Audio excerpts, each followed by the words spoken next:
Folks, it's time for Shiny Side Out with David Dunger and Mecky. You're listening to Revolution Radio, freedomslips.com. You don't need to expect us. We're already here. Take it away, guys. Welcome to Shiny Side Out with Dave. And Mecky. We are coming to you live from the Freedom Slips Sydney studios as one piece of the information super puzzle on Revolution Radio on freedomslips.com. You can talk to us in the chat room while we're on air. We are live.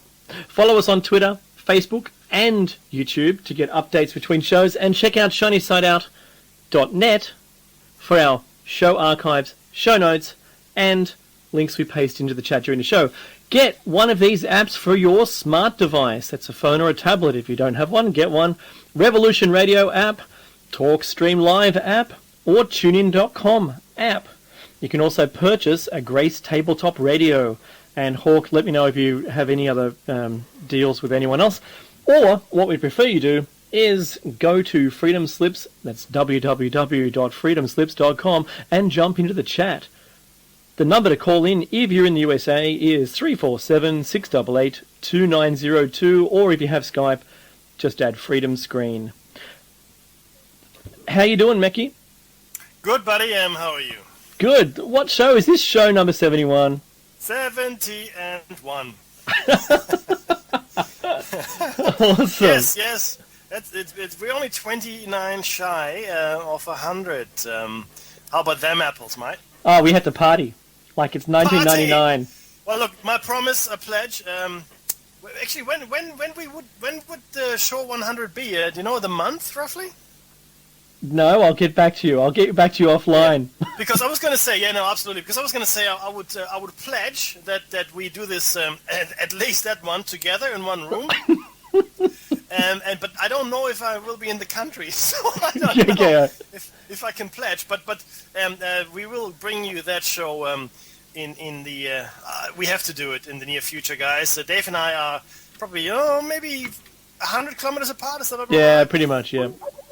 So we do want to see if we can get that chemistry even more attuned if we are ear to ear, as it were, facing the screen in Dave's studio, which he's set up for two speakers, unlike myself, I should say. But yeah, look, I had a good week.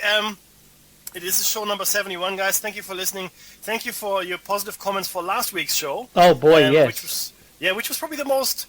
Oh, sorry, not the most, but certainly one of the more controversial shows, or maybe one of the more immediate shows. Maybe a show that people can relate to on a fairly personal level. We talked about falls or black flags, Dave, right? So it was more immediate, and maybe even we didn't mention all the things we could have, because I think some wounds are maybe too recent. Too soon. Yeah, absolutely. Yeah. You know what? You're right. We had nothing but positive feedback for last week's show. Good show. I really didn't think, out of all the shows we've done, I really didn't think that would be the one that would get us the greatest feedback. Yeah.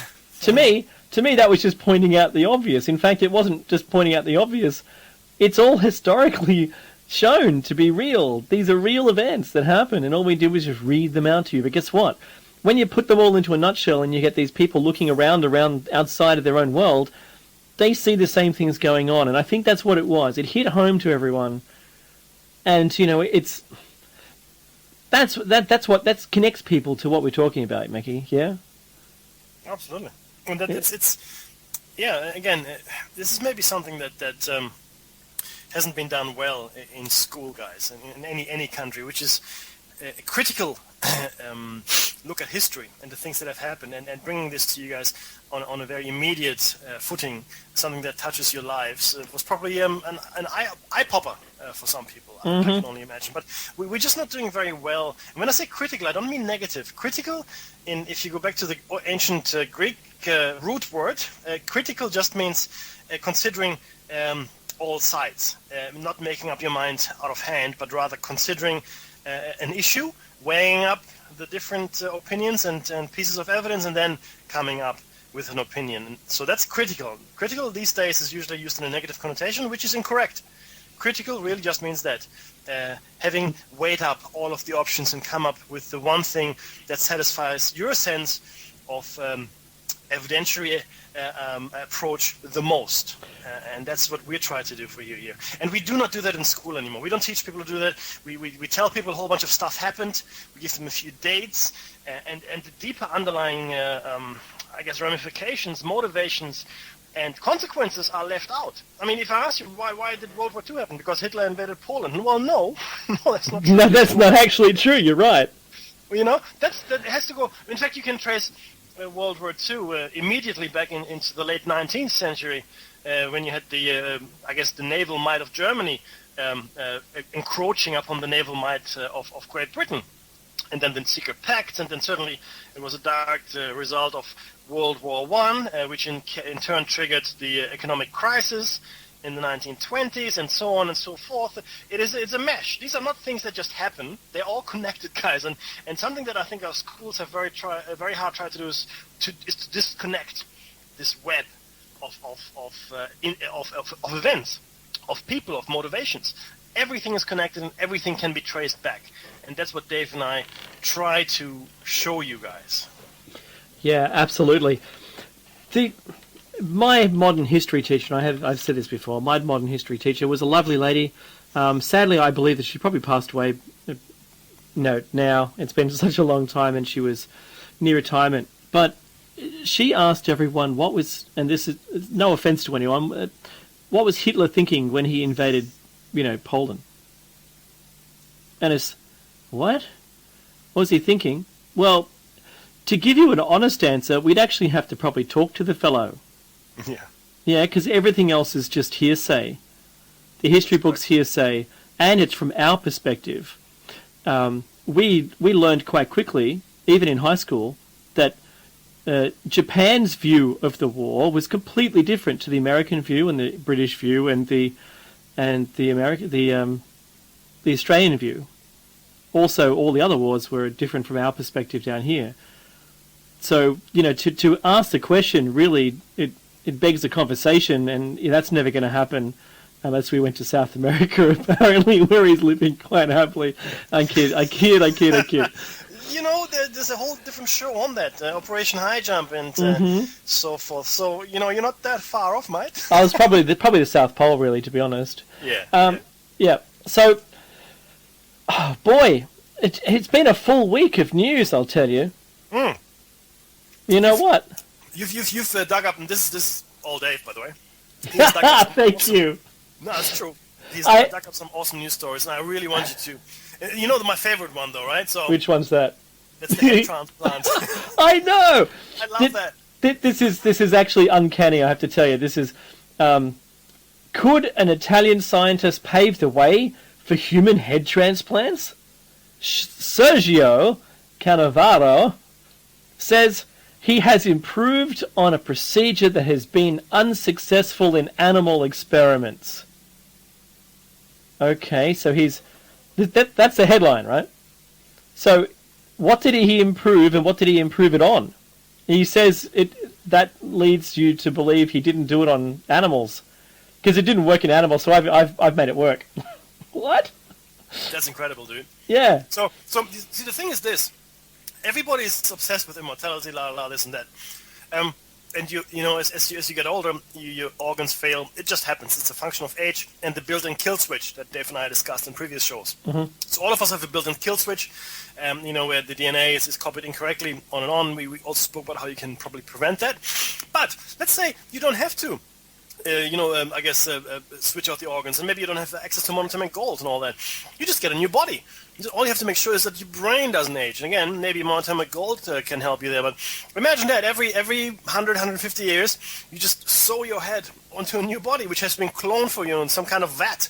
Awesome. Or maybe you just grab some unlucky fella off the street that has been going to the gym a lot. I don't know. It's actually quite horrific if you think about it. So what he's done, he's come up with an outline to successfully complete the first human head transplant in history, which could lead to solutions for those suffering, well, anything actually. Yeah, well, that's right. Oh, my body stopped working altogether. No problem. So it goes on to say here that Russian scientists in the 1950s were trying it, What? When did you hear about that? Then Well, 20 years later, American neurosurgeon tried it. He conducted a successful head transplant by moving the head of one monkey to the body of another. Guess where that would have been, everyone? In that center where they experiment on chimpanzees. So the monkey lived for several days. Wow. That's incredible. Because the amount of microsurgery, I don't know if you guys are familiar with or have studied neuroscience or anything like that. The sheer complexity of the I guess the neural links within your spinal cord when you sever the head from the body, there are millions, maybe more of these tiny threads. Which you need to connect, and the circular just keeping the circulation in the brain going is another challenge in itself as well. Making sure that the blood doesn't stop, because within a few minutes, if you don't get oxygen to the brain, it'll die. It is that simple. Yeah, it starts its long decay. Yeah, oh, absolutely. And then this is at this point irreversible damage, brain damage that is. I think it's something, but it reminds me of Pavlov back in the 1920s, maybe 1930s, that he used the heads of dogs, which he kept alive, to test his theory on, I guess, conditioned responses. Yeah, so as they heard a bell, they would salivate, because the bell in the dog's mind had been associated with food. Later on, the food was taken away, and only the bell alone would trigger the response. But the key thing here, for our purposes, is that these experiments were conducted upon the heads. The still living heads of dogs, so that's I think is a in the X-Files. In the X-Files, they had an entire episode or 3-parter with this Russian guy that was still doing those experiments, which was really good. But it's weird that we've never heard anything about this until now, and it's all because they've gone, you know what, I fixed that, and the problem really went all the way down to that the spinal cord could never be attached. And you're right, with the millions of nerves. What about the hieroglyphs? So now I remember seeing this. I watched a documentary on this, how they said, the hieroglyphs showed, like an animal head on top of a human body. Like there's a crocodile dude, and there's a buffalo guy, and there's all these different things. There's a bird man and whatever. Horus, Anubis, and Ra. Absolutely. Yeah. And so there's actually pictures showing them cutting the head off a person and the animal and putting it on the person in hieroglyphs. It actually shows that progression of activity as a medical procedure. And this is actually very interesting, Dave, and you're right. And this is probably, again, another show coming up, guys. All these things we hear about, half man, half lion, or, like Dave just said, maybe the bird of an eagle on a man's, or maybe not an eagle, but maybe some bird on a man's body, and vice versa. Now, fanciful, yes, in the old world, not so fanciful these days with certainly the advanced microsurgery we can perform, as well as the DNA and genetic manipulation we can now undertake. So if you look back at history and you hear all about these fantastic creatures and half man, half this and half that. Yes, it was fanciful at the time, I guess, when you talk about it like 50, 100 years ago, 200 years ago, 500 years ago. Not so fanciful today. And if you consider this, maybe there was technology once, and maybe it still is, that could have accomplished all of those things. Maybe those creatures aren't quite as mythical as we think they are. Just because we can't do it doesn't mean it isn't real. Correct. Mm-hmm. Yeah. And look, it sort of brings me to this next story. Segway champion of the world. that does ruin the segue, though, there was a SARS-like illness kills man in London this week. Okay. And that is bad. A man infected with SARS-like respiratory illness has died in London. And he was from Qatar, and not guitar. He wasn't a rocker. He was from Qatar. And the hospital officials say the man who was 49 when he was admitted died after his condition deteriorated. So I don't think he reached 50. Why would you say it like that? That's crazy. I think a lot of these people who write these stories have no clue whatsoever. No, you're right. Yeah. Who was 49 when he was admitted? I mean, he was admitted, like a 49-year-old man was admitted to hospital and died at 65. Yes, that's right. we know down in Australia we're in the flu season right now, and there's been a few fatalities, and my daughter presented something that was really awful to see, and that was just coughing clear liquid. So clear liquid was just coming out of her lungs, and I know that I suffered from the same thing within 20 minutes of coming in contact with something 2 years back. Oh, wow. So yeah, extraordinary. You don't want to go anywhere near this stuff, and to see that there's now another SARS-like virus out there who they said they didn't even know what it was, let alone any kind of cure for it. So everyone, we are staring down a pandemic of any type, of any kind, started from any country or any city or any animal.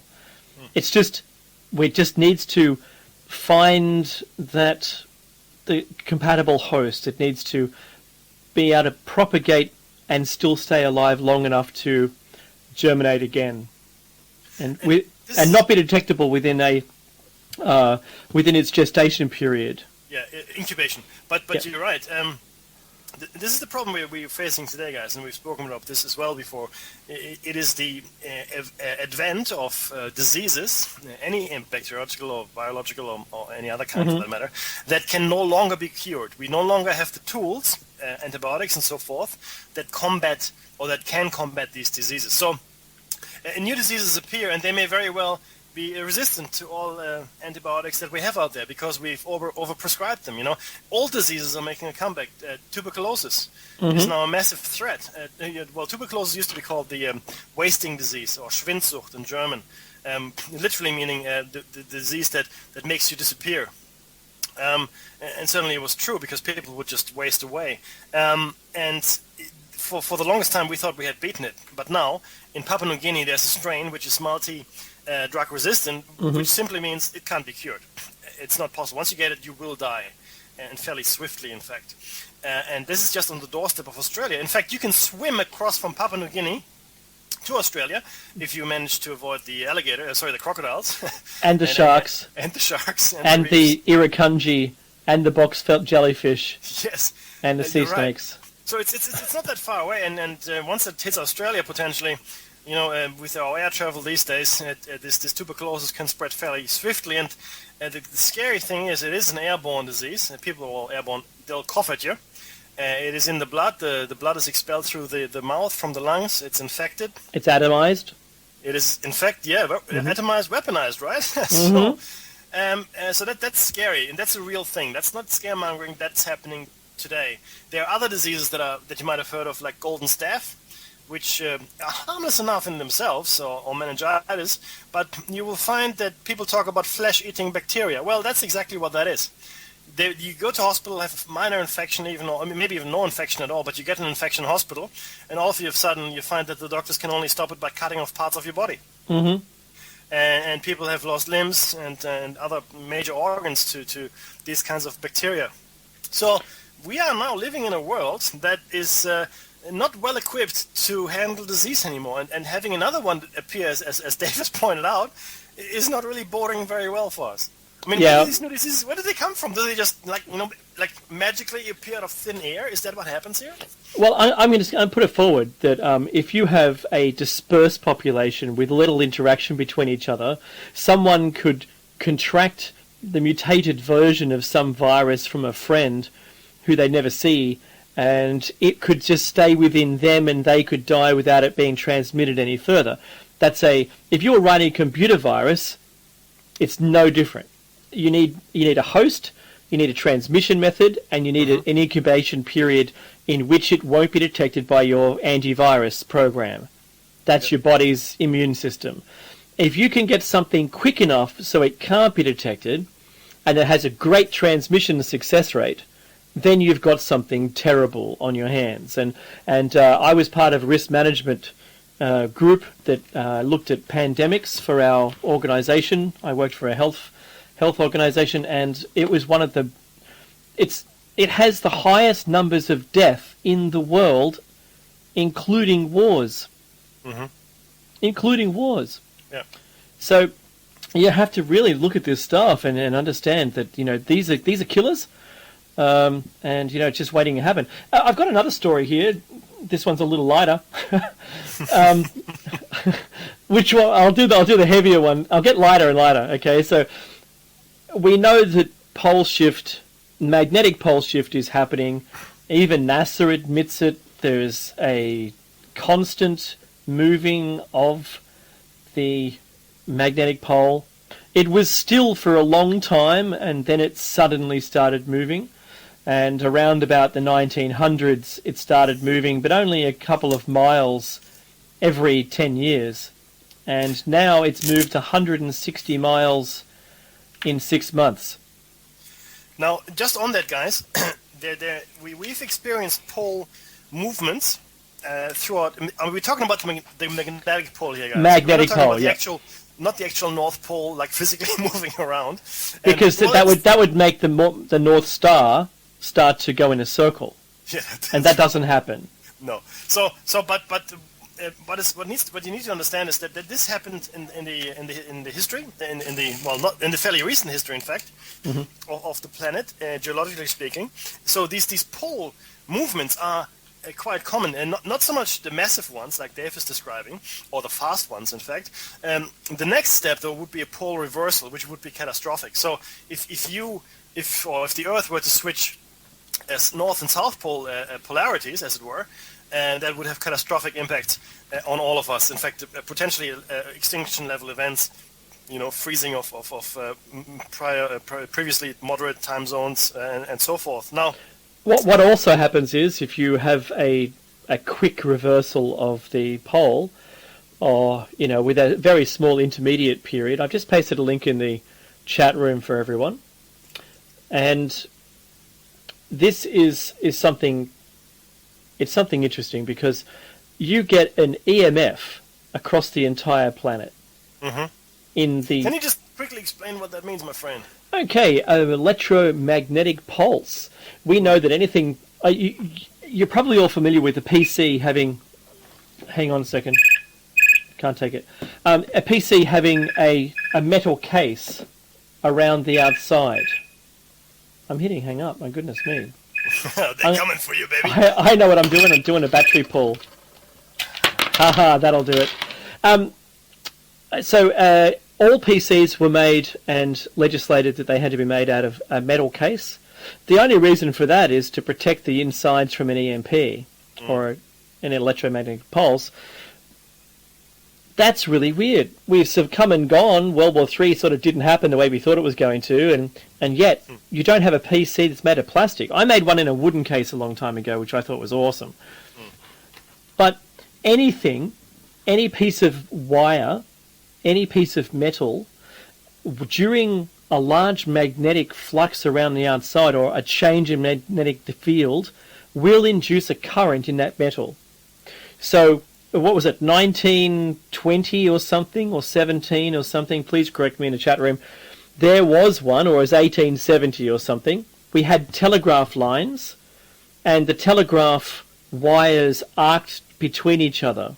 Now, there was only a very low voltage going across them, and it was quite simply the Earth's magnetic field changing enough by a solar flare from the sun, that distorted the magnetic field around our Earth that caused that to happen. It's not very much at all. We're just lucky there was no electronic stuff in those days. So if we had anything today, our entire society would fall apart. They still had banks with tellers, with cash and coins. There was no electronic. There's no EFT. You didn't get paid automatically into your bank account. There was none of those things. So, cash is king when it comes to an EMF, as long as you can still get food to people, which is unlikely. As negative as all that sounds, it is moving fast, and it looks to be not oscillating, because in the last 200 years that they've been tracking the North Pole, it is tracking and continues to track. And we know that off Western Australia there's a deepening North Pole. He's Googling it as I speak. There is a deepening North Pole off Western Australia, which has been observed since the 80s. So 1859. Thanks, Vaubert. So it's one of those things. It's a dead cert. It's going to happen, but when we don't know. Yes. All we can hope is it doesn't happen really quickly. Yeah, but the thing with these things is they tend to do that, as we see in part, at least in some of the catastrophic events that we discussed as well. So these things seem to happen very rapidly without much warning when they do happen. Not to alarm anyone, but we certainly discussed this at length. I think over almost 10 shows. Yeah. The 60s, right? We discussed that in the 60s. So this the last thing I want to bring up is pretty simple. The heliosphere. Now, if you don't know what the heliosphere is, it's determined by the heliopause, which is the position in which it is either not the heliosphere or it is, like the event horizon of a black hole. And the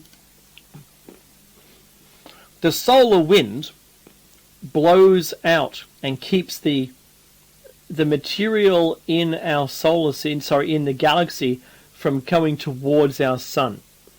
It's an outward pressure, it's a wind, and it really is a wind of particles, and it really does keep that stuff out. Now, what NASA have done this week, NASA have declared that they're going to send a spaceship out to see why it's weakening. They've declared that it's weakening. And in fact, it's weakening to such an extent that they want to spend millions of dollars to send something out there to have a look. Now, what do they expect to see? Oh, I don't know. It would take them so long to get a ship out there if it was using conventional rocketry. I remember Voyager and Voyager 1, or Voyager 1 and Voyager 2, they've only just reached, one's actually just reached there. That was in the 70s. Good luck with that. Yeah, they were. You're correct. They were launched in the 70s, guys. So back then, of course, our propulsion systems weren't what they are today. But nonetheless, it gives you an idea of the distance those guys have to travel. Now, the sun is about 6 light minutes away, I think, right? So light travels that distance in 6 minutes. It took us 30 years. Is that about right? 40 years? Yeah. So if they did happen to find anything, I don't know. I think I'll be in a nursing home by that point, having just being able to retire from work. And we'll talk about that. Because they keep thank you. They keep changing increasing the age of retirement in this country. And by the time I get to that age, it'll have been 20 years past that anyway. So all I can say is, I think NASA have something else they want to spend the money on rather than actually visiting the heliosphere. It would make no sense. So that's me and all of my news. And later, after the top of the hour, we've got a special guest coming on. Yeah, Dave conducted a fantastic interview, so do not go away after the break. Having said that, we're now going to cap off our discussions from last week. We discussed with you a number of historical and quite well-known false flag or black flag operations conducted by governments, political parties, generally people in power. We spoke about the Reichstag's fire in Germany. We spoke about 9/11 at length, which I thought was quite interesting, the Gulf of Tonkin incident, Operation Northwoods, which is very, very important in the scheme of things and looking at what's happening today. Israeli terrorist cell that was discovered in Egypt. We also spoke about Pearl Harbor and the fake invasion or the fake start to World War II. We could have also talked about the Lusitania in World War I and a few other things. We didn't, due to the interest of time. So, but what we want to do now, Dave and I, is we want to talk to you about why this matters. I mean, why does it matter? Who cares, right? And to that end, we've collected some quotes from a number of people. But Dave and I will also quickly discuss after I make you familiar with those quotes why it matters even more so today. So, without further ado, this is what we've put together. A former prominent Republican U.S. congressman and CIA official, Bob Barr, stated that the U.S. is close to becoming a totalitarian society. and that elements in government are using fear to try to bring this about. I only direct you to the Fox News channel, my friends, because everything is now breaking news. Isn't that fair and balanced? Oh, yes, absolutely. It is as fair and balanced as, I can't even think of an analogy for this. It's so one child on a seesaw. No. And the truth is this, if it bleeds, it leads, has been a common catchphrase for journalists for a number of decades now. If the news is bad, people want to watch it. It's almost like watching an accident on the highway. You can't help but look. Well, I do make myself drive past without looking. Anyway, Republican U.S. Congressman Ron Paul, you should all know him, he did try to run, stated that the government is determined to have martial law. He also said that a contrived Gulf of Tonkin type incident may occur to gain popular support for an attack on Iran. Former National Security Advisor Brzezinski told the Senate that a terrorist attack might be carried out in the U.S. and falsely blamed on Iran to justify yet another war. Let this sink in, guys. Do you know what? Wait. I think that's funny because when they were talking about Iran having nuclear weapons, you know what? I don't think the media talked it up enough because no one could care less. They go, yes. What? And they were holding Israel on a short leash, which was like a yappy dog barking at them, saying, they wait till they get them. Let's stop them now. And then no one did anything. Mm-hmm. So it's going to have to escalate, or no one will happen. Oh, look, and I'm expecting something. I hate to say this. I might have said it before, but I was expecting 9/11. I didn't know what shape or form it would take. I was thinking it could be a natural disaster. It could have been a terrorist attack, I thought. But something had to happen to push the globalist agenda along, the elite agenda along, and lo and behold, nothing has been the same since 9/11. So I'm expecting another event of similar magnitude, which will unite the world. Guys, the next step in this program is to unite the world, or large components thereof. I mean, nobody really cares if Africa gets on board. I'll be honest with you, and it's brutal, but the truth is Africa has got zero political pull. People go into Africa, exploit it for their own means. Everybody's doing it now. So, I'm looking at unification potentially of maybe all of the Americas, Europe, the larger Asian landmass. So something needs to happen to bring us closer together so we can be pushed closer to what it is the elitists want us to do. Now, a retired 27-year-old... Sorry, 27-year-old. That's all right. He must have been independently wealthy. Independently wealthy. No, retired 27-year CIA analyst, which means he's been working there for 27 years. Ray McGovern, who prepared and presented presidential daily briefs and served as a high-level analyst for several presidents, stated that if there was another major attack in the U.S., it would lead to martial law. He went on to say, we have to be careful. If somebody does this kind of provocation, big violent explosions of some kind, we have to not take the word of the masters here in Washington that this was some kind of terrorist event, because it could well be a provocation allowing them, or seemingly to allow them to get what they want. Again, look back at what happened 9/11, all the laws that were pushed through in Port Arthur in Australia, the gun laws. The former Assistant Secretary of the Treasury in the Reagan administration, Paul Craig Roberts, who is called the father of Reaganomics, and is a former editor and columnist for the Wall Street Journal, Businessweek, and Scripps Howard News Service, has said the following. Ask yourself this. Would a government that has lied to us, or has lied us into 2 wars, and is working to lie us into an attack on Iran, shrink from staging terrorist attacks in order to remove opposition to its agenda? Now, if you recall what we shared with you last week, especially around Pearl Harbor, now we're not saying that the Americans attacked Pearl Harbor themselves. That's foolish. Mm-hmm. No, more to the point is Pearl Harbor was allowed to happen, and we shared some information with you on that, some detail around why that seems to be a very plausible explanation to what happened. So Pearl Harbor needed to happen for America to enter World War II. Whether or not that's a good thing is irrelevant. The fact is that lies and deception were used to make the United States of America enter a war they did not want to enter. Mm-hmm. Okay? General Tommy Franks, you remember him, I'm sure, stated that if another terrorist attack occurs in the United States, the Constitution will likely be discarded in favor of a military form of government, as we have seen in Egypt, which is maybe still likely to happen in Turkey.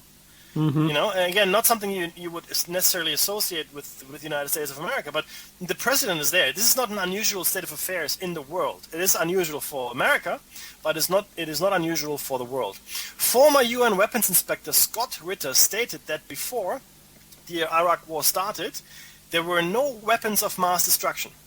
So the UN weapons, I do remember this in fact, and they said, well, Iraq doesn't have anything. Oh, yeah. And he's now saying that he would not rule out staged government terror by the U.S. government to bring about their, whatever it is they want to bring about, to be honest with you. British Parliament member George Galloway stated that there's a very real danger that the American government will stage a false flag terror attack in order to justify war against Iran and to gain complete control domestically. The abundance of reliable information suggests that, you know, that not only had the U.S. In the past conduct false flag operations, but there's a possibility that that 9/11 itself involved some elements of this deceit, and future false flag operations cannot be ruled out, of course. Now, we will delve into 9/11 in the future, and we'll probably have to have a whole cycle around this, because there's a lot of evidence, and now it's almost, it's been over 10 years now, and people might have forgotten a few things, but there's a lot of material, a lot of information that has come out in the meantime, which just doesn't make any sense. It doesn't make any sense if it was the 19 hijackers, the Arab, the Saudi, which mostly were Saudi, allegedly, planned it all by themselves. The way that things unfolded, the physical evidence, which was very quickly destroyed, but still exists in some photographs. Even the video evidence seems to be doctored, It's astonishing once you start digging, because I started digging 13 years ago, and 12 years I should say. But the point is, it's a vast field of research, and I don't think people give it the credit or the attention it needs. Certain researchers certainly have, but I'm talking about the majority of the population. Guys, you really have to look at this. Why does it matter? Well, it doesn't matter if you don't care. Of course it doesn't matter. It only matters if you value your freedom, if you value the rights to do whatever you like to do without hurting anyone else. It matters if you want to form a political party. It matters if you want to be elected freely. It matters if you want to say what is on your mind freely. Do you know what? Do you know, this is probably the hardest thing for everyone to get through, and that is, don't let it hurt your patriotism to the US to question whether it was real or not. Yeah. That's the most important thing, because anyone that I've experienced so far that's questioned it has been frowned upon by those patriots. The patriots who, love their America the way it is. Well, guess what? It's not the way it used to be. So, you have to put that to bed. There was someone jumping up and down saying, I'm going to get my free car and my free mobile phone because Obama said so before the election. I don't think they had a free car, and I don't think they got their free mobile phone. Yep. So think about what your government tells you and determine that for yourself. But in the same time, if what we showed you last week hasn't sunk in already, go and listen to the show again. It's up on YouTube. Just look for Shiny Side Out with David Mackey and type in false flag David Mackey or something like that, and it'll come up. And I'll tell you, it's really important. This is important information. If the major conflicts that America's been involved in have all been false flag events, what's next? You can only predict the next thing, and if Werner von Braun was correct, it's going to be a fake alien invasion. Which would unite large parts of the world in one cause, I think, right? Yeah, and then we're hello New World Order, hello one world currency, hello, the destruction of all of our rights into just obeying. We love the leader. That's right. It's time for re-netification. I'm ready for that. I'm just going to start saying we love the leader. Just relax and let the hooks do their work. No, the thing is this: I don't want my child, when it's born, to be chipped. And I know this might be old-fashioned, but I don't think a neural interface in an infant is a good thing. I don't think it's a good thing that the government knows where you are at all times. Again, some pursuits are private. Some people are very private people. Doesn't mean they're doing something wrong. They just don't want anyone else, I guess, snooping around in their business. But isn't it too late, Mickey? Well, I don't think it is too late. I'll be honest with you. I don't think it's too late. We spoke about this also. I know I say this a lot, but this is now show number 71, so there's a lot in the archives, guys. And there's a certain level of, I guess, pre-knowledge we assume. Please do stop us in this chat room, or you can send us emails if you want certain things explained. But I still believe that the awareness cascade is just around the corner. 2020, we estimate, which is when we reach the magic number of just over 8 billion, which is the next in the Fibonacci sequence. Cool. Right before DA14 comes through. Yeah, exactly. Like second pass, awesome. It's a cruncher. I mean, we now determine, or have the power to determine, the outcome of world events. I mean, we are not helpless or hopeless. If anything has come out of quantum mechanics, anything at all, it is that your thoughts influence reality. You can laugh and yeah, sure. We are living in a consensus reality. We are living in the reality we have created for ourselves, physically and mentally. Okay, that's why it's so important for the powers in charge to get us when we're young, to teach us when we're young, to indoctrinate us when we're young, to control us as much as possible. Look up the panopticon. The panopticon is the perfect prison. In the perfect prison, and this is a philosophical concept that goes back 150 years, I think it was Bertrand Russell who first came up with it. But the point is, in the perfect prison, you behave because you don't know if you're being watched. You don't know if there's a prison warden, looking at your every move, and punishment is swift. Okay, and that's perfect. Yeah, go on. And you don't know that you're in prison. Yes, exactly. Right? So this is the world we're living in to some extent. I mean, why do you obey a stop sign? It's insane. It's a stop sign. There's not even a person there, right? If you really break it down, or traffic lights, I mean, it makes sense to obey them. It makes sense, but we've been taught that way. If you go to India or China, nobody obeys them. Painted lines on the road, if there are any, are decorations only. You are 100% correct. They are. They're purely decorative. So why then do we do it? Because we have been indoctrinated to do it. We go to India and China, and I've been to China, not yet India. I'm going there soon. I'm horrified to see just with what kind of abandon people are conducting traffic.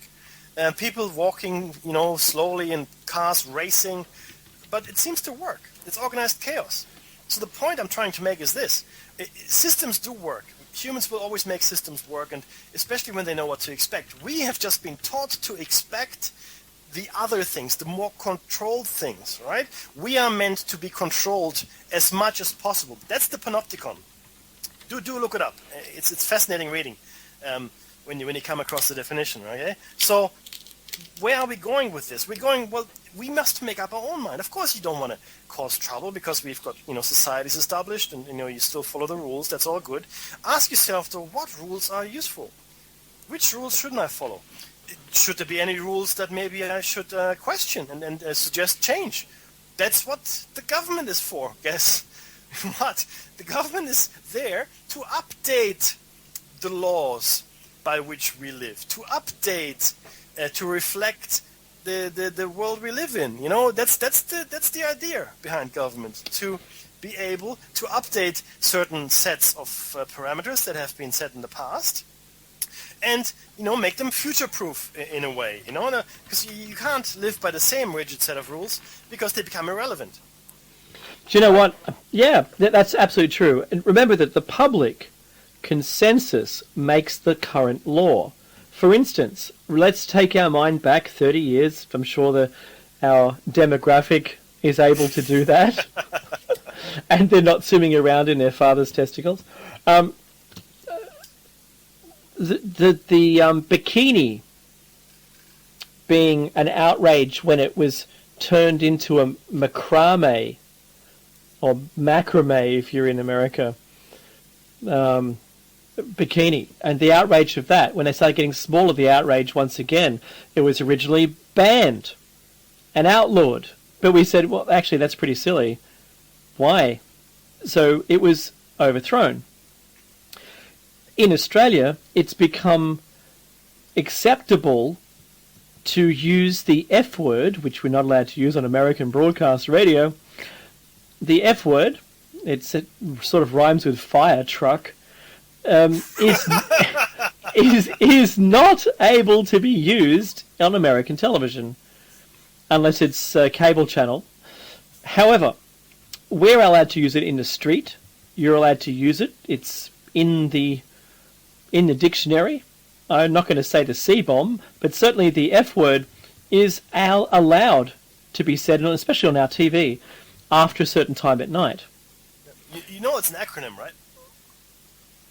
Uh-oh. I'm not going to say what it is, but the actual word we're talking about is an acronym. Look it up. It's fascinating. It's not a word in its own right. It is an acronym, meaning it is the first letters of a collection of words or term that formed that particular word. But go on, please. Well, the first use of it in print was in Scotland back in 1300 something. Yes. In a poem, and I think that's pretty good. But there's a very hilarious thing where it's a verb, it's a noun, it's an adjective, it's a pronoun, it's everything. It's the blank word that's able to emphasize a point or emphasize a word. I think it's important that those laws were changed because everybody uses it.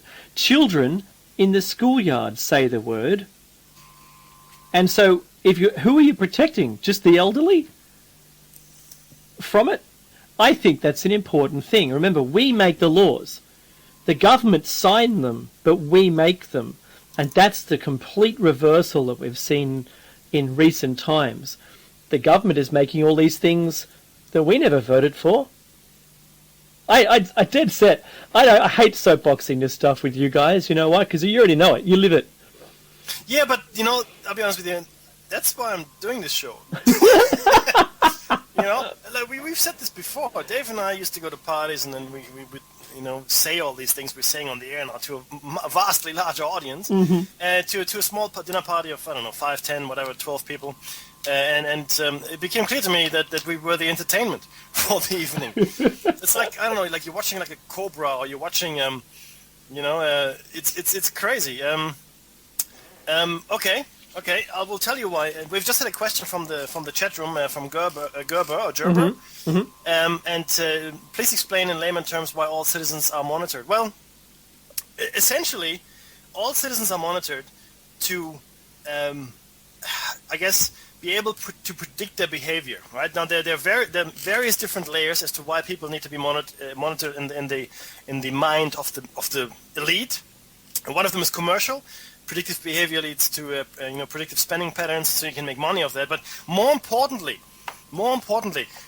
anybody who is monitored or is thought to be monitored or believes himself or herself to be monitored is more easily controlled.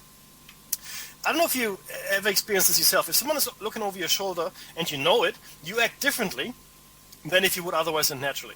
If the boss is doing it, you'll make a mistake. Yeah, absolutely. So, why do they want to monitor us? Well, if you are aware that you're being monitored, you will behave a certain way, and that's the acceptable way to behave. That's the way they want you to behave. If you don't know that you're being monitored, you will behave in a way that is natural, and they can single you out. They can pick up your email. They can pick up your phone conversations. They look for keywords. And lo and behold, before you know it, you can be taken out of commission if you, in any which way, threaten the current power structure. Because the single most important thing that the current power structure needs to do is to make sure it survives. The most important motivation for the power structure is self-preservation. That is why it must monitor all suspicious activity which might bring about its downfall. Now, what has happened in revolutions? I can tell you exactly what happened in the revolutions. The counter-revolutionaries, or the potential counter-revolutionaries, were all executed. Look at the Russian Revolution. Look at Trotsky. Look what happened to him. Look at the French Revolution. Look at what Robespierre did. Okay? Any revolution, with the exception of the American Revolution, which I find interesting, has always killed off all fellow revolutionaries or any potential revolutionaries. It also closed coffee shops. That's what Napoleon did, for instance. It closed any method of critical thought, and again, not negative thought, but thought that could question its motives, the power structure. We're lucky this medium exists. Well, yeah, see, this is the internet. Internet is, you can argue, was a big mistake. Because the internet, of course, initially was established to facilitate communication in case of a nuclear event. And for military communication. 100% correct. In fact, if you looked at the internet today, and you had the internet that we all use, would be the size of a quarter, an American coin or 50-cent coin or whatever it is. The actual internet would be, in relative comparison, would be the size of Sydney or LA. So we have very little access to the actual internet. The actual internet is huge, massive, and mostly hidden from view from us. And there's the darknet, which we might discuss in a future show as well. The military internet, though, is massive. Okay, so that's something I've tried to hit home with people about what the actual connections between all of the internet is used as a majority, and it's not the internet that we know. At all. And you're right, Meki. I agree with you 100%. Yeah, and look, I'm not giving you any great philosophical truths here. It's just what actually happens. And again, it's human nature. Don't forget that we're all dealing with human nature. And even if the powers that be are a lot older, like Dave and I have posited in the past, than most of us, they are still driven by human motivation. And the single most powerful motivation is survival. Yeah, it's the strongest instinct we have. It's survival, be it survival of the individual or the bloodline or an idea, whatever it might be.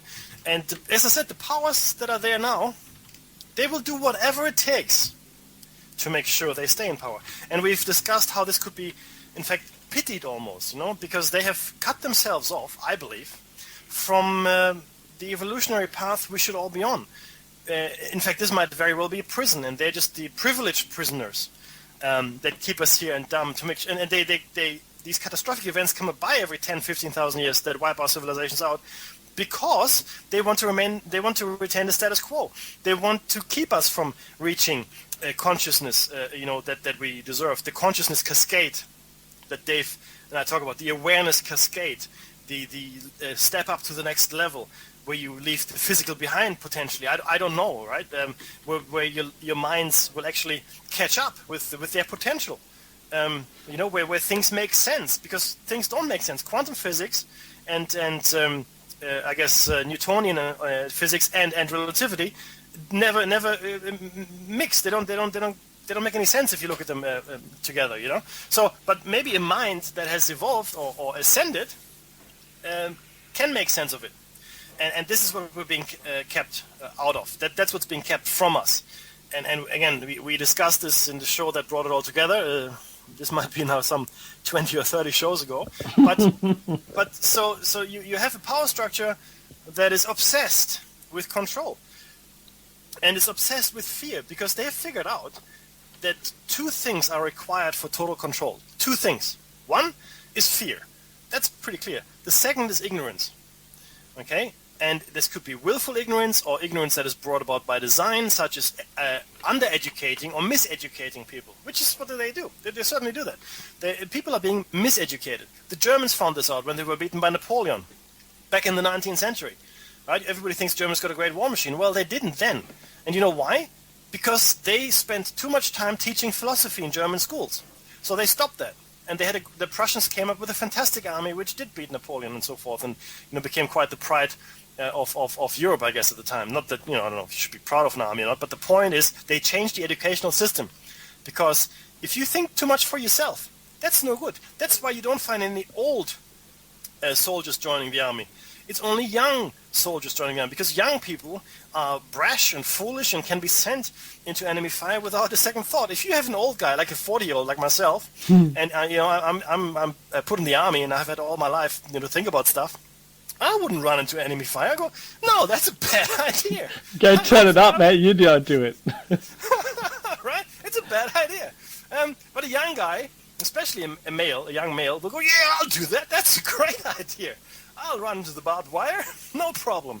And this is really, and they figured that out, and they've had a long time to figure this out. So they've kept us ignorant for a long, long time. They used religion to do that in the olden days, and very effectively, and use it to some extent in some areas of the world. They've used religion to divide us, because if you look at the root of all religions, they all say the same thing: be good to each other. Love is the answer, right? Do they love each other? I don't think so.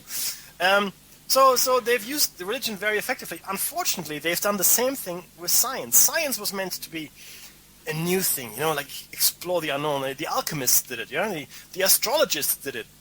They used their mind to try to figure out things. But science became dogmatic over time, right? The theory of evolution became everything.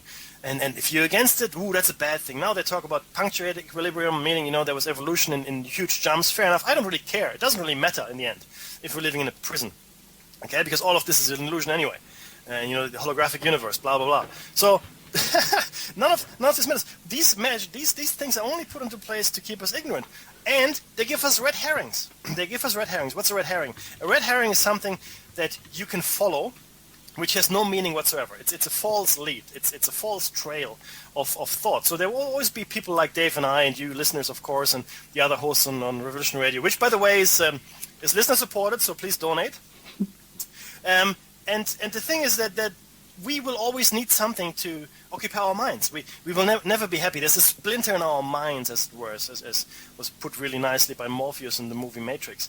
There's a splinter in our minds, and it doesn't sit well. So if we get something that we can get our teeth into, we will. So that's why we have these people that go, oh, they are Yetis, and other people go, no, they're not Yetis. They're only UFOs. And the fringe people then become polarized as well, which is exactly what the powers want. They want to polarize us. They want to create groups within groups, because it's a lot easier to control many, many, many little groups than it is to control one large united group of people. And that's exactly what is happening today, right? And this is where I will end my rant. Sorry, guys. And I have to tell you, I had to stand back and let you do that because it was awesome. Do you know what?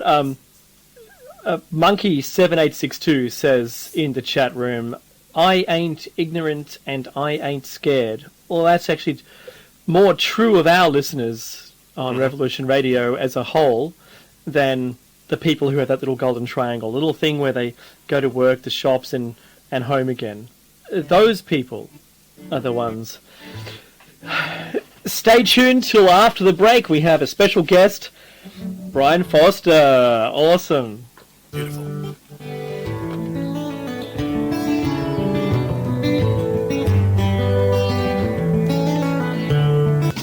Thank you for tuning in to Revolution Radio at freedomslips.com. If you plan to call in and speak with one of our hosts, please turn down your radio and separate yourself from any background noise and wait for the area code to be called on before you speak. And don't forget, Revolution Radio freedomslips.com is listener supported. So stop by the homepage, freedomslips.com, visit the site support area to help support the host you're listening to's airtime. Thank you. Revolution Radio freedomslips.com, where the truth never sleeps.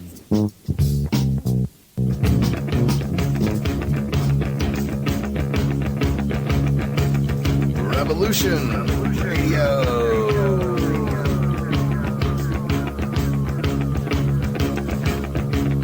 You're listening to Revolution Radio, freedomslips.com, 100% listener-supported radio, and now we return you to your host.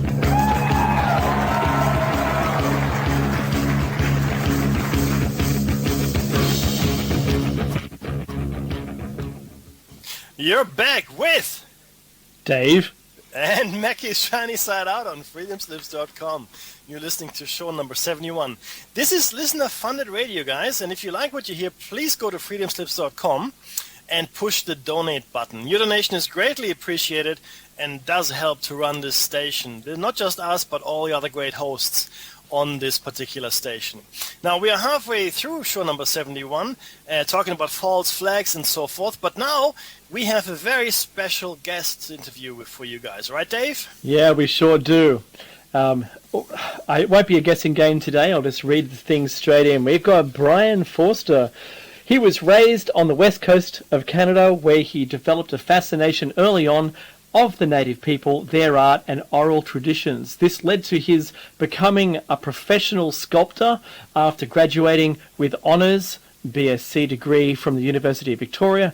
Several totem poles, wooden canoes, masks and other works now grace private collectors around the world from his work. At the age of 35, he moved to Maui, Hawaii, and assisted in deputy project manager, blah, blah, blah. 4 years ago, he made his first trip to Peru, falling in love with its rich native traditions, and a Peruvian resident caused him to want to write about what he was learning. The effort has resulted in 13 books, as we'll find out during the interview. He is on Ancient Aliens. He has many, many, many YouTube videos. He has Hidden Archaeology website and his own website where everything else is there. He has his own YouTube channel. I think the guy's awesome. Oh, my goodness, it took us a while to get him on board, and we really wanted him a while ago, but you know what?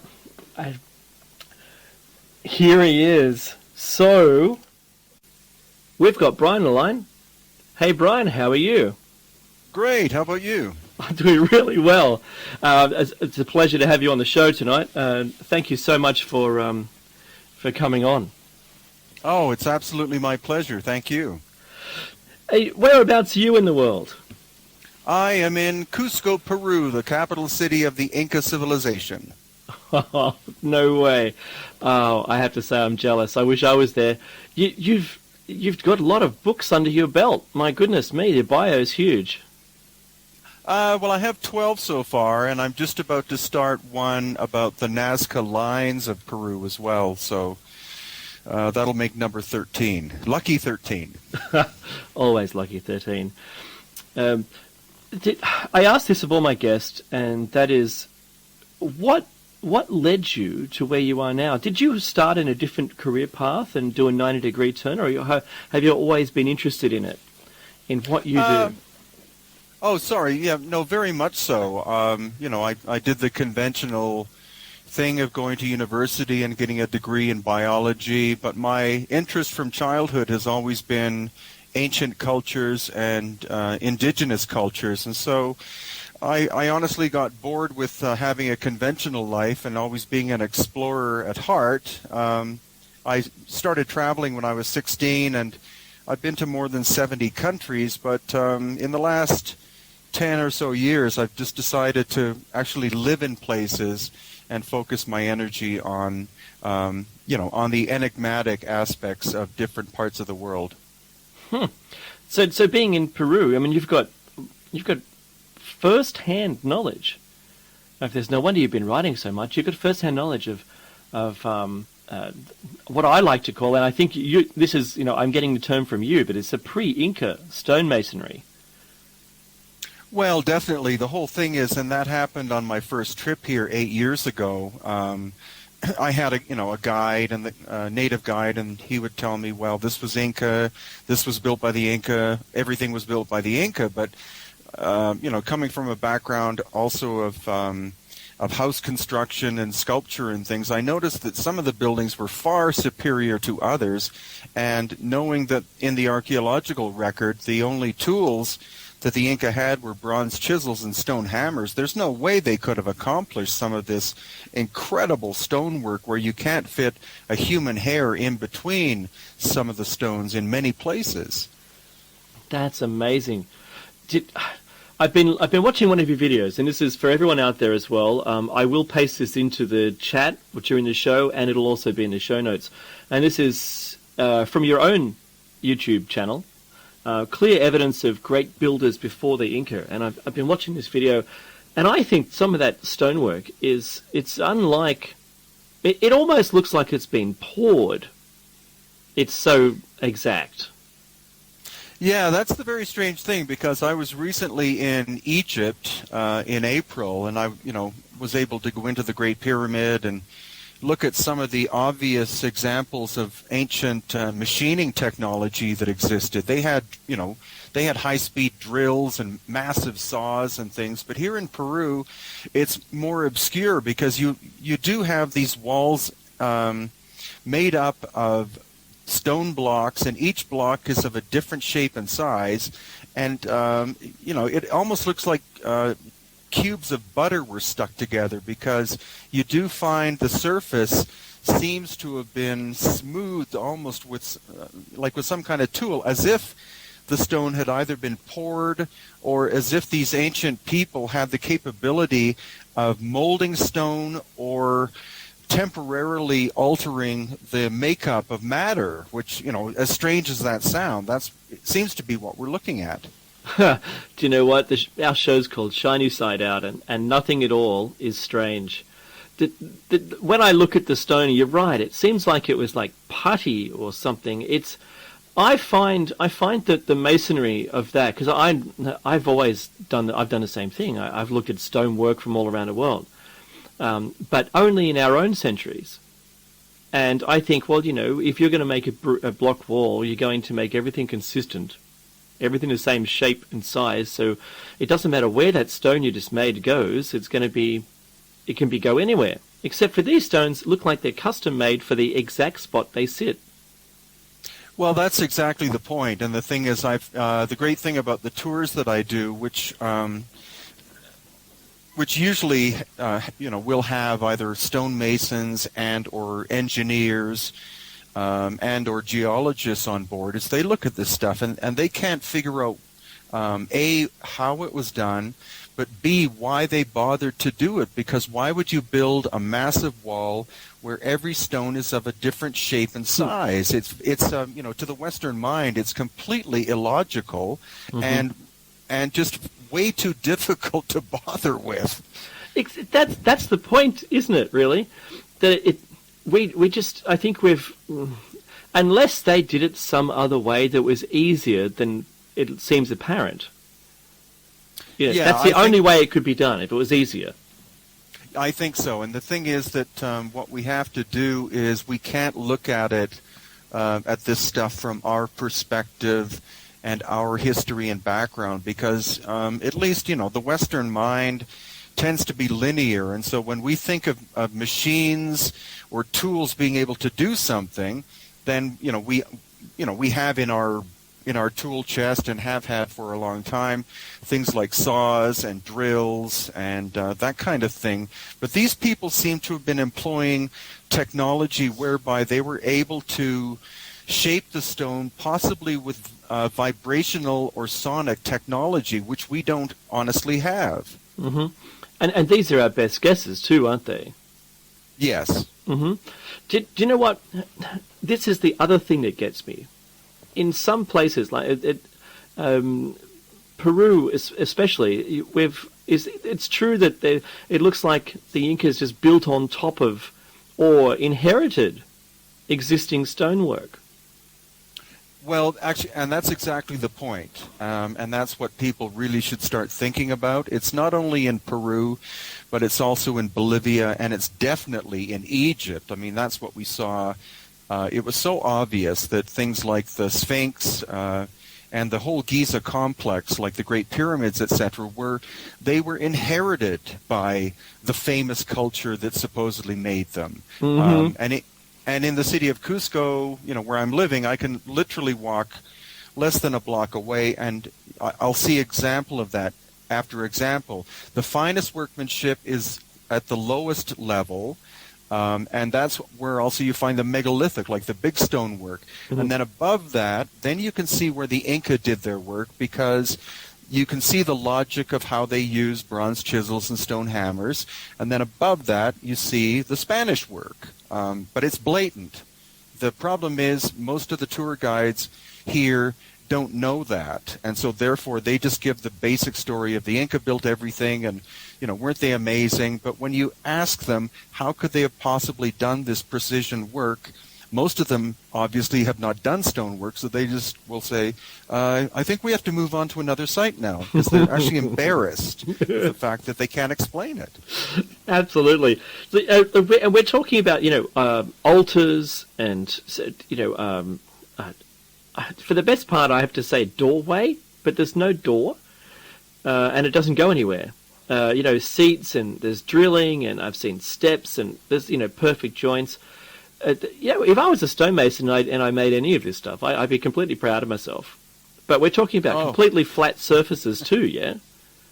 Well, exactly. You could probably charge $1,000 an hour to do that kind of work because nobody can. Yeah. And that's the funny thing. We've had stonemasons here from the United States and from Great Britain, and they just look at this stuff and go, "No way." And they'd say, "Well, yeah, I'd be very proud if I could do it, but there's no hope in hell that I could achieve that, even with, power tools. It's beyond their capability." Some places like Machu Picchu, for instance, which is famous the world over, it looks like it was built on once again, an ancient city, yeah? Exactly. These huge megalithic stones. And I'd like to get on to the fact that these stones are so large that, Well, and that's an excellent point about Machu Picchu. That's my latest book in print is called A Virtual Guide of Machu Picchu, because it shows you that the actual core of Machu Picchu is megalithic and extremely ancient, and then the Inca built on top and around it. So about 90% is Inca, but the core original part is much, much older. And there you have, I tend to measure the stone, and I know the density per cubic foot. So I try to give honest numbers, whereas some researchers will say, this weighs 500 tons or 1,000 tons. But, when you do the actual measurement, at Machu Picchu, there are blocks that weigh at least 40 tons. And in the area of Cuzco, there's a site called Sacsayhuaman, which is quite famous because it's this giant zigzag wall, and there are stones there which weigh 125 tons, and the quarry from which the stone was brought is at least 70 kilometers away. See, the logistics of moving something so large, even today, I don't think we have a truck that you can put that kind of weight on. We have those special vehicles with all the wheels that are, can go on perfectly flat surfaces, but we're talking about a time in which they didn't have roads. No, exactly. And of course, then, the conventional archaeologists will always have these drawings made of slaves, dragging with ropes. You see that in Egypt, you see that in Peru, and you even see it at Stonehenge. And then you always have this character in the background with his finger pointing as to where the stone's supposed to go. The thing is, in Peru, before the time of the Spanish, there were no appreciable volumes of trees or forests whereby you could get, like round tree trunks to use as rollers. So that doesn't work. And the other thing is with the Sacsayhuaman stones, they were not only brought from 70 kilometers away, but they had to be moved up from the Sacred Valley, which is more than 2,000 feet lower in elevation. So, something that weighs 125 tons, it doesn't matter how many people you have trying to pull it, on top of stone rollers or log rollers or whatever. It's just, it couldn't have been done that way. So the question is, how was it done?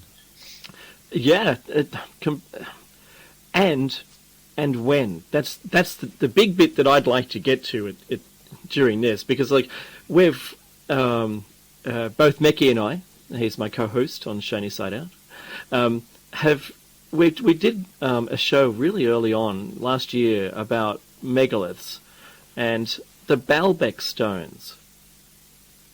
I just wanted to ask you, I'm going to just go sideways on this for a second, and how they're 1,000 or something, or 2,000 ton? What? Yeah, I would love to visit Baalbek. I haven't yet, but there is at least one stone block there which has been cut and shaped. It's rectangular in size, and it has been estimated by many different people at 1,200 tons in finished weight. And once again, this has got to be transported somewhere. I can't think at all. I don't think like that. I don't think that, let's just, if we're going to build something, let's just cut out the size of stone we want and move it. It doesn't seem logical to me at all. we would either pour it in concrete today, or we would make it out of much smaller stones that were manageable. I can't think of the kind of technology they would have had to have moved these things. No, that's a very good point, and it's also an excellent point in terms of the megaliths. Stonehenge is the classic, where you have two vertical stones and then one horizontal, and then it's all in a circle. They know that stone came from somewhere in Wales, but in the case of Peru and in Egypt and Baalbek in Lebanon is the ultimate example. It's completely illogical as to why they would even want to use stone of that kind of scale. It's just it's simply crazy.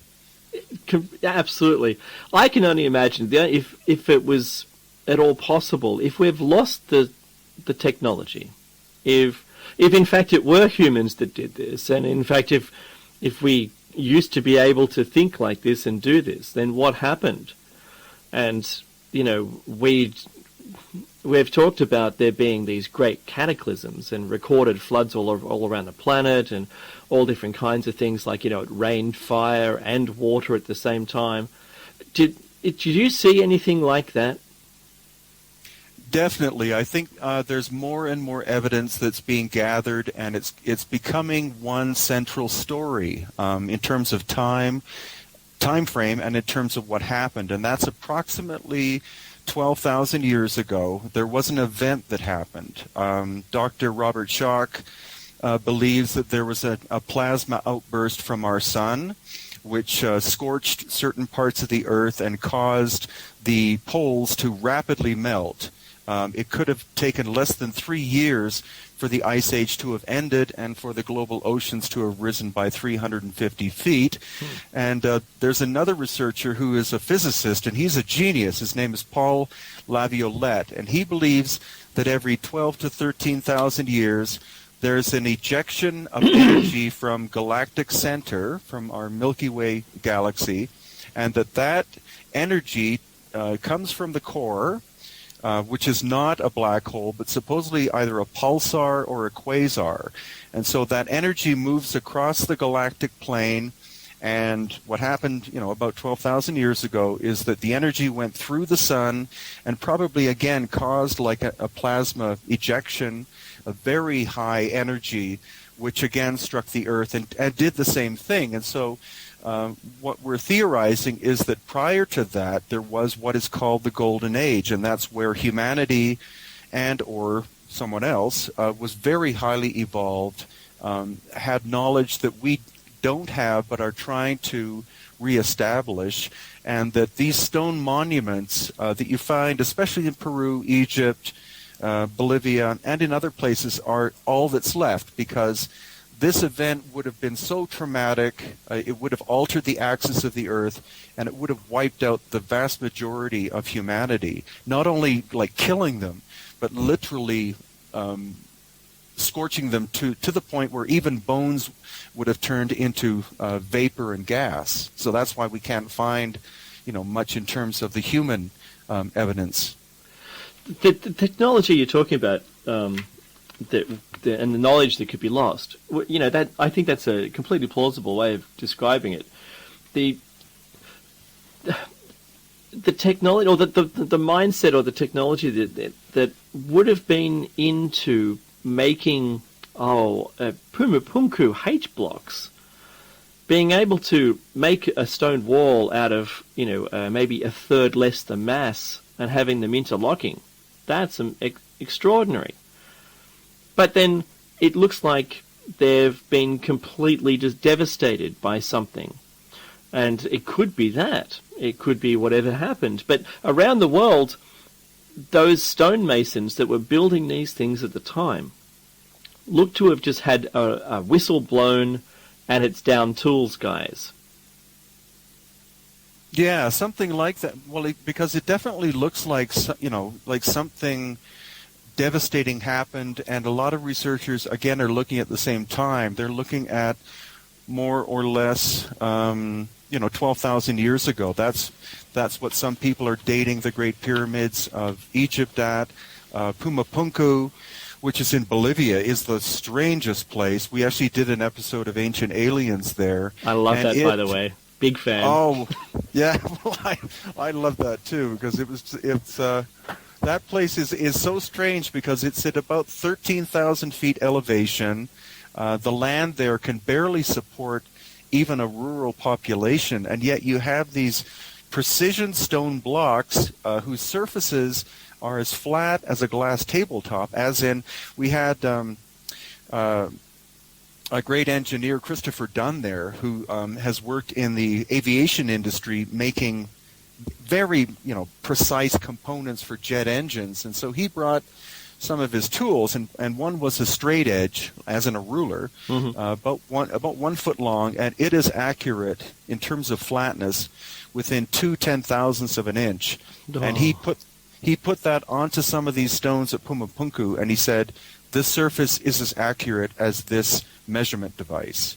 So wow. That, Puma Punku could not have been done by hand tools. And, again, the comical representation in the nearby museum is you have these, native people with ponytails and, barely any clothes on, pounding with a stone, onto the rock, creating the surface. And it's just nuts. So I think Puma Punku is definitely one of the smoking guns of very much lost ancient technology, going back deep into antiquity. Mm-hmm. Was it Göbekli Tepe as well as another revealing site that's only just sort of come around? Yeah, Göbekli Tepe is in Turkey, and it's probably the hottest, strange archaeological site on Earth because it was buried. It's a series of concentric rings, almost like Stonehenge, and yet it was purposefully buried by somebody about 10,000 years ago, and they've been able to carbon date it to that. So it might be much older. And the thing is, the original structure that they found is only one component. As they're digging, it's becoming bigger and bigger and bigger. Oh, wow. I didn't know that. Well, see, I'm glad I'm talking to you. With Puma Punku alone and the Göbekli Tepe, what they're finding as carvings in the rock or petroglyphs, yeah, they don't match anywhere else. These look like I've seen what it was, an alligator or something in Turkey, and there's like faces from all around the world in Puma Punku. Yeah, actually, the more that I'm researching Puma Punku, at least, and Tiwanaku, which is more or less the sister site, they're actually the same site. And the only reason why Puma Punku is named that is because they built a fence around it. But it's not isolated from Tiwanaku. It's part of Tiwanaku. And the more that I'm looking at that area, the more I suspect that all of the carving at Puma Punku was done thousands of years later. I think the original Puma Punku was simply a series of geometric blocks that interlinked, and that whoever it was made it had no either sense of or desire to do anything artistic. I think it was purely pragmatic in function. Like purpose-built for whatever reason, yeah? Yeah, and actually David Hatcher-Childress and I agree on one theory, and that's that we think that Puma Punku was actually built as a processing plant for iron ore, or not iron ore, but metallic ores, because the high Andes are very, there's very high in gold, silver, copper, etc. And so we think it was built as a facility to process metals, and then was abandoned through a catastrophe or something, and was later adopted by what are called the Tiwanaku people about 2,000 years ago. So there, like in Cuzco or like in Egypt or a lot of other places, the oldest stones have been recycled, and that's where the confusion gets in, because a lot of the archaeologists refuse to go back in time very far, and so they'll simply say, well, the Great Pyramid was built as a tomb, or Puma Punku was built as a, it's always built, everything's almost always built as a temple for some reason. That was always a religious shrine or a temple, yeah. Yeah. I've noticed the same thing.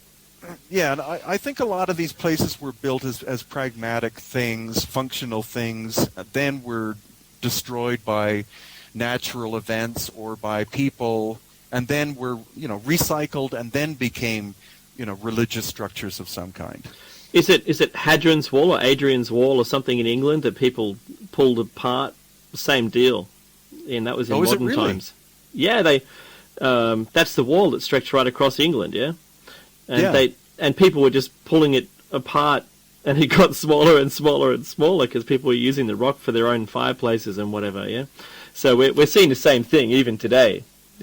It's when no one's looking, someone just nick a rock off the top.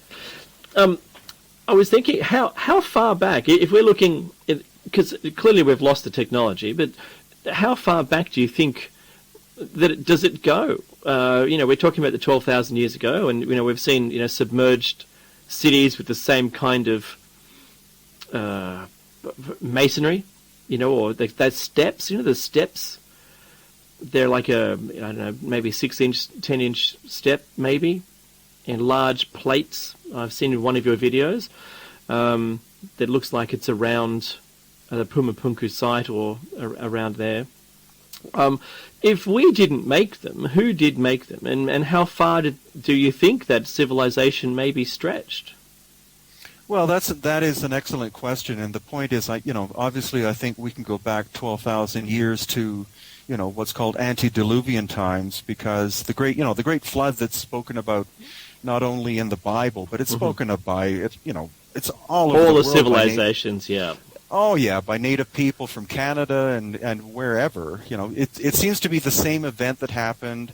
The oceans rose by 350 feet, and people either perished or fled somewhere.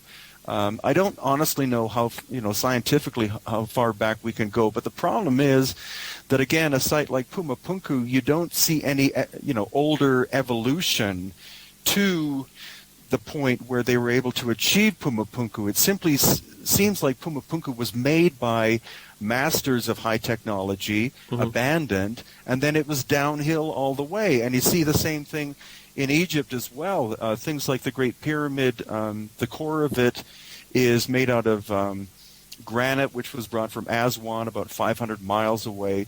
And the actual dynastic period, as in pharaonic period, they were only using limestone, which is quite a soft stone. So all of their great temples are, made out of limestone. But the older cultures had the capability of working in the much, much harder stone.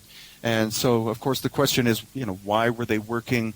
Why were they also going so far afield to get the stone in order to use it? There was something specific about very hard stone that contains a lot of quartz or iron in it that these ancient builders had. It wasn't a question of that they decided to use that kind of material. They had to for some reason. It was a prerequisite. Exactly, and that's where you get into the fact that stone like granite is piezoelectric in that it will carry an electric charge, and so that brings it up, from the idea that these were built as temples to the fact that they were built as pragmatic energy, operating systems of some kind. Oh, also, granite has a density which won't allow radiation to penetrate. Oh, that's a great point. So when you're looking at the Great Pyramid of Giza and the King's Chamber with that sarcophagus that had nothing in it, that was made out of one piece of stone. Yeah. And it's a rough cut on the outside that's perfectly smooth cut on the inside. Yeah, and the thing is, if you or any of your readers have heard of the Giza power plant theory by Christopher Dunn, I think that's very plausible. Again, I think like Puma Punku, I think was pragmatic in original function. I think the Great Pyramid and the other pyramids on the Giza complex were part of a giant power generating system that utilized water, and the water was broken into oxygen and hydrogen. So they were hydrogen generating stations, which is something, again, that we are getting into. But we have this tendency to believe that we're the greatest thing since sliced bread and the highest evolved of all beings, and yet I think these structures are telling us that somebody was here a lot long time ago, and they had technology that we think of as in terms of science fiction. I don't think we can ignore that proof. That's proof enough. There's a lot of things that have been shelved because they've been dug up.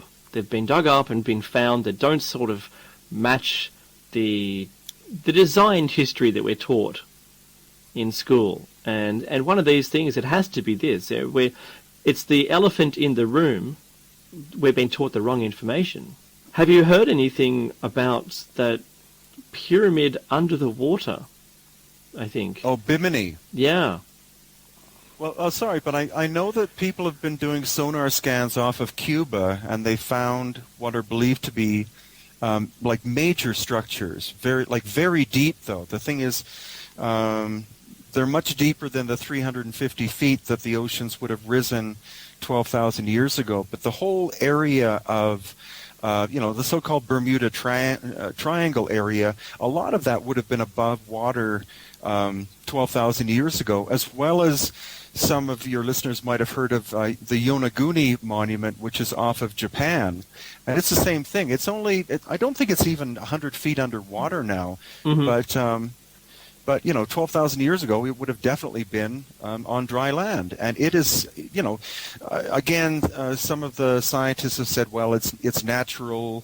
And but the thing is that they've actually taken, levels which are used in construction to make sure a surface is flat and plumb. And, the surfaces of the Yonaguni Monument are perfectly flat. They're not even off by 1 degree. So I don't think nature does that kind of work. I think that's an example of a submerged structure, as well as David Childress believes that there are something like 200 cities under the waters of the Mediterranean, and that the Mediterranean Ocean or Sea is, again, less than 12,000 years old. Mm-hmm. Yeah, that one where it broke through and flooded Right. the whole area where it was only rivers before. Yeah, exactly. This is, obviously a tinfoil hat zone, but I've been following the thought that the ancients built not only on Earth, but possibly on the Moon and even on Mars. What are your thoughts there? Actually, honestly, I think it's plausible or plausible. I'm not I try to to always do things in a scientific way, but I'm not averse to the idea that life forms from other parts of our galaxy or beyond have visited and done work here, including on us. Mm-hmm. So I don't disregard that whatsoever. And also coming from a biological background, having had Darwinian evolution more or less shoved down my throat, I think there are definite problems with the conventional idea of human evolution, as is being shown by researchers like Lloyd Pye, etc. I think we as humanity are very much an anomaly on this planet, and so I'm very much open to the idea that our DNA may have been manipulated by some life forms who are far more intelligent and sophisticated than we are, and some of these structures may have either been built or been influenced by outside contact. Mm-hmm. I completely agree. We've spoken already to Lloyd, and we were we're honoured to have him on the show. And he spoke at length about the skull that he came into possession of, and how it contained estrogen and these ribbon-like fibers inside the bone, and because it was an extraordinary experience to have him talk about this. And all it did for me was made me look all around the world at all the different elongated skulls that have been, there all the time. They're in museums. And that recently there was some, red-headed skulls found in a cave, like a family of them? Well, actually, that's one of my pet topics is the elongated skulls of Peru, Mm-hmm. and it's especially in an area south of the capital city of Lima. It's a little town called Paracas, and there I've been assisting the little museum there in acquiring elongated skulls from the area, and that the Paracas area is so dry We lived there for 2 years, and it rained once for about 20 minutes. And so the sand, it's all sandy desert, and it contains a little bit of salt. So it's the perfect place for preserving organic material, including human beings. And so I've been researching the Paracas skulls, and they are intriguing in that some of them do still have the scalp and the hair attached to them. And recently we've been able to prove with at least one sample that the red hair of these royal elongated skulled people, it's natural red hair. It's not the result of dyeing or of sun bleaching or chemical reactions. Whoever these strange ancient people were, they clearly had influence that was non-Native American. And so that's actually one of the focuses of my research right now. Oh, wow. Thank you for sharing that.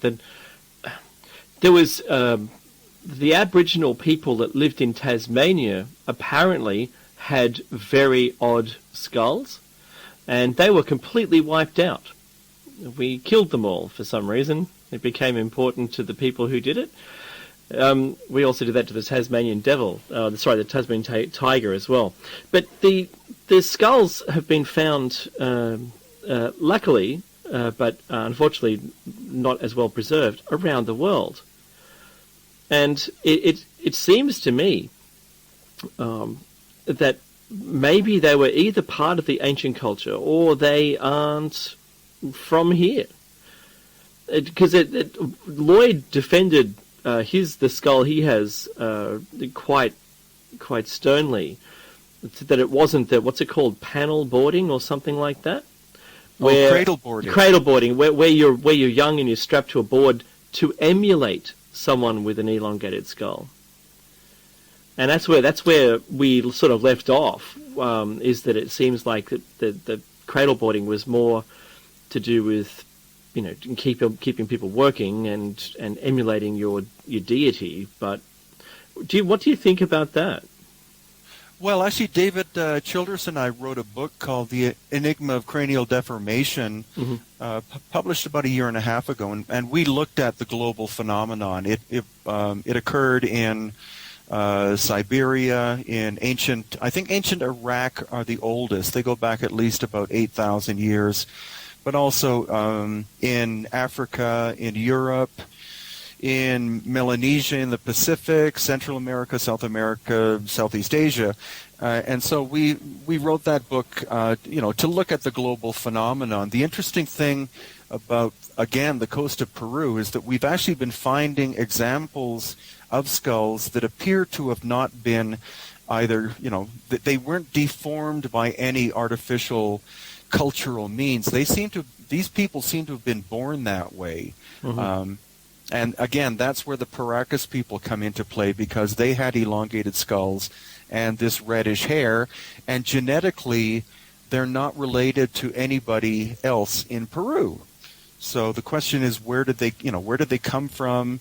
And with these elongated conehead-like skulls, where did that come from? Because definitely that's something that most museums around the world are trying to hush up. A lot of them do have examples of these elongated skulls, but they either tend not to want to display them, or if they do, they simply say, well, it's it was a religious practice of cradle boarding. Mm-hmm.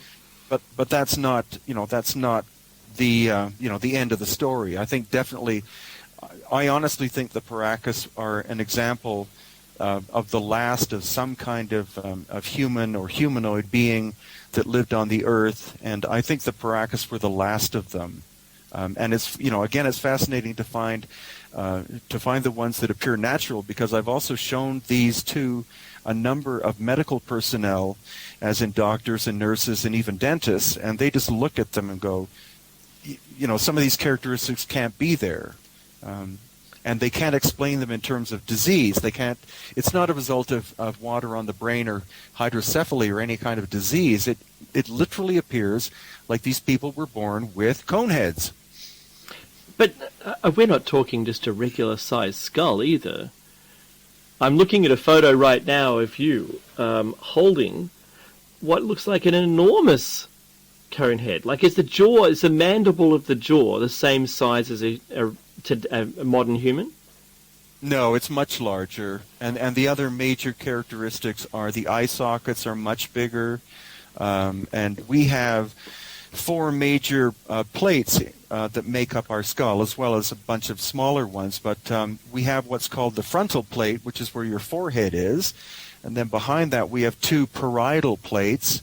So that forms almost like a T shape in terms of the sutures that connect them. And then the occipital is the plate in behind. And we have examples in Paracas where they only have 3 plates. There is only 1 parietal plate. And that is one of the things that really stupefies the doctors, because they can't understand how a child or a baby like that would have been born, how it would have moved out of the mother's birth canal, because the 4 plates seem to be very important in terms of cranial flexibility. And the other thing is that in going back to the mandible or the jaw is that we have these one hole in either side, and that is where the nerves come out and the blood vein, or not veins, but the arteries. Small vein. Yeah, exactly. Small ones come out like that to feed that part of the skull. But the elongated skulls have these 2 holes in the back of the skull.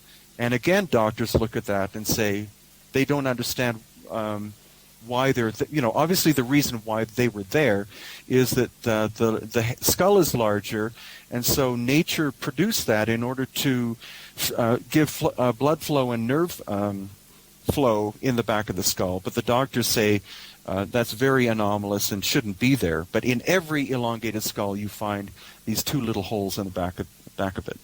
Wow. Do you think that's evidence of, giants that lived on the planet that have been, they're also, not only was the flood stories passed down, but also the time before the flood when the people were larger, they lived longer? It's quite possible. The thing is, I only have a small sample set so far, but of the Paracas people, and the elongation of the skull and the natural ones are only the royal family, like a very small part of the actual society was like this, with the elongated skulls, red hair, and on average they seem to have been about 5'10", which is way taller than even a modern Peruvian. So considering that the Paracas died out 2,000 years ago, the other native people living in the area were probably about 5'2", and so I think the Paracas royal family would have been regarded as giants. And of course, going back to what's going on with museums, especially in the United States, there have been innumerous accounts of giants, like people 7 feet, maybe 8 feet, maybe even taller than that. And most of the accounts are from the late 19th century. And any time there's been a published article in a newspaper about that from that time, these remains suddenly disappear. And guess where they are? They're all in the Smithsonian Institution in the basement. Of course, because that's the best place to display them to the public, clearly. Oh, exactly.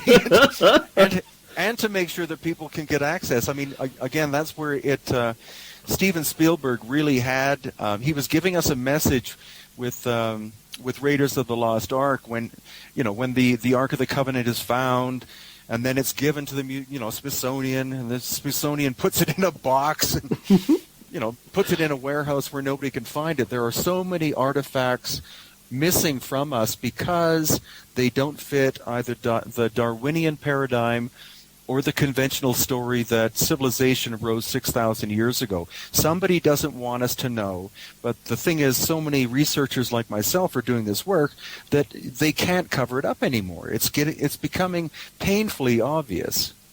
Yeah, there's what's the other one? The civilization that it was supposed to be in the North Americas. Oh, my poor brain. It's too early. It's for everyone. It's 4:49 a.m. for me. I saw a show on this lady who had found the remains of cutting tools and spear tips at a layer that shouldn't exist. Is it Clovis? Oh, Clovis. Clovis, that's it. So the pre-Clovis people the proof that they existed, that's, covered up as well. We're finding this, if the people who feel threatened that their grant will be taken away, they just want to cover it up. Well, definitely, and the thing is that someone I'm working with these days is a man called L.A. Marzulli, who lives in Los Angeles. He's taking more of a biblical look at it than I am, but the thing is, he and others have interviewed a number of Native American people in the United States, and they readily state that before the Native Americans were there were these very tall, red-haired people living in North America, and that because of conflict between the two, the red-haired giants, lost out. But again, any remains of those giants have been, and again, giants being 7 feet, 8 feet. I don't believe people were 15 feet, but 7 or 8 feet tall is plausible. But all of those remains have been systematically taken away, and that's why Peru and Bolivia and possibly other parts of South America are fascinating, because there isn't that strict, like whitewashing of history. We literally stumble across all sorts of stuff all the time here, which doesn't fit the conventional history, but that's great, because that way we get to present it to you and your listeners and let them make up their own mind as to what they're looking at. Absolutely. And that's why we've gravitated towards Revolution Radio and being able to get this stuff out. I've been following the odd side of archaeology and science, and like I said before, the elephant in the room. The thing that is so obvious that it just goes without saying that there is something that we're not being told. And so part of my existence is, and I'm sure that, you're already doing it. You've got more feet in this than I do, but it's for my own knowledge. And if I can pass it on, if I can find out whatever I can and pass it on, I think that I'm winning. Whether it's a battle or not, maybe I'm just too competitive, but I have to know. I just have to know, and I think if people aren't being told, then what kind of planet do we live on if we're not open about it? We should just accept it. Well, exactly, and the whole thing is that it's all fitting in line with the developing global movement in personal sovereignty. With what's going on in all sorts of different countries, with people not only questioning the governments but also deposing them if they're not doing, the will of the people. Then it's the same thing with history. The ultimate question is, where do we come from? And if there's some small population of people trying to dictate to us that civilization arose from a bunch of hunter-gatherers 6,000 years ago, then that's just ludicrous and stupid. And many of us are waking up to the fact that human history goes back much farther. Some of the legends and fairy tales we were even told as children, there are grains of truth in it. So it's a question of trying to find out, because the stories of giants, etc., are all over the world. So it's our birthright to know who we are and where we come from. And no entity, whether it's governmental or institutional, should be allowed to stand in our way to, define the truth. I completely agree with you. Do you know, Brien, it's been an absolute pleasure to have you on the show. And I love my job. I really do. Are you working on anything at the moment? I'm actually just starting on a book about Nazca, but I've also been, of course, researching the elongated red-headed skulls or skulled people of Peru, so that will be another topic. So I have lots of information that I would like to put in book form, especially e-book form, available to the planet at large. Oh, that's awesome. Links to all of your information will be provided in the show notes and at the bottom of the YouTube channel as well. And we'll paste them along the side of this interview in the chat room. Oh, Brien, thank you. It's been a pleasure. Well, my pleasure, and please let me come back sometime. Oh, you're always welcome. And if you can just talk to David Childress for us, that's okay. Have fun. And thank you for your time today. My pleasure. Thank you. Thank you. Awesome interview. We'll catch you all guys next week. But now it's time for Helena Phoenix and Time to Shine.